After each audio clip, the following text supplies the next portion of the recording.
नावाची गोष्ट होती आणि त्याच्यामध्ये 12 आखणी घरं होती. आता आखण म्हणजे काय हे नव्या पिढीला देखील समजावून सांगायला लागतं.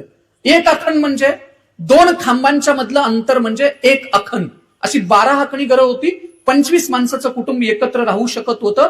तिथं आता 3 BHK वरनं 2 BHK, 2 BHK वरनं 1 BHK, 1 BHK वरनं 1 RK वरती येऊन गेलंय.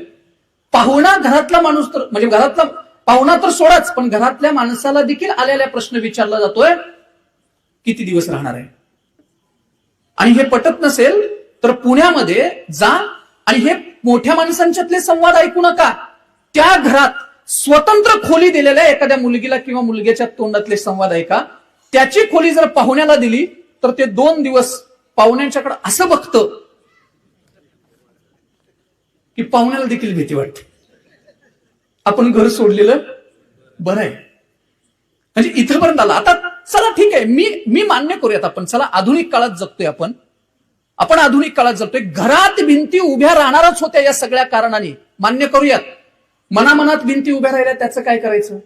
आणि त्या इतक्या पक्क्या आहेत की सिमेंटच्या भिंतीपेक्षा देखील त्या जास्त पक्क्या झालेल्या आहेत. एवढ्या पक्क्या त्या झालेल्या आहेत त्या मनामनात उभ्या राहिलेल्या भिंती. आणि त्याचे परिणाम जे आहेत ना, कुटुंबी व्यवस्था, या सगळी आपण जरी कारण देत असलो तर त्याचे परिणाम भयानक आहेत. आणि ते परिणाम आम्हाला येत्या काळात त्रास देणार आहेत. काय परिणाम आहेत? फक्त मी 4 परिणाम सांगतो की ही व्यवस्था हरवल्याचे झालेले परिणाम. पहिला महत्वाचा परिणाम, आम्ही हक्काचे समुपदेशक हरवले, मार्गदर्शक हरवले, काउन्सलर हरवले. कोण हक्काचे समुपदेशक आणि काउन्सलर होते? माझ्या इथं समोर बसलेल्या 40 पार केलेल्या आयांना आणि वडिलांना माझा प्रश्न आहे, तुमचं लग्न कुणी ठरवलं? सकाळी तुम्ही मेसेज केला, दुपारी परत आला, संध्याकाळी बातमी झाली, असं काही नाही. कुणी लग्न ठरवलं? आई वडिलांनी. आणि ते लग्न ठरवताना असा एक व्यक्ती होता ज्याच्या डोक्यावरती फेटा होता किंवा टोपी होती, नेहरू शर्ट होता, धोतर होतं, आणि तो तुमच्या वडिलांच्याकडे आला आणि इतकंच वाक्य म्हणाला, द्यावं पोरगी, काय अडचण आली तर मी त्याला जबाबदार आहे, असं तो म्हणाला.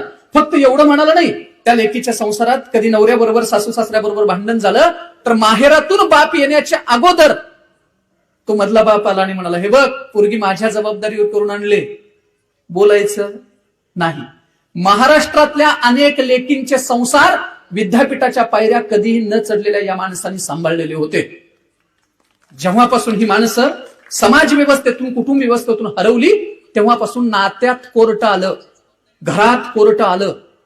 हे हक्काचे समुपदेशक आम्ही हरवले. गल्लीत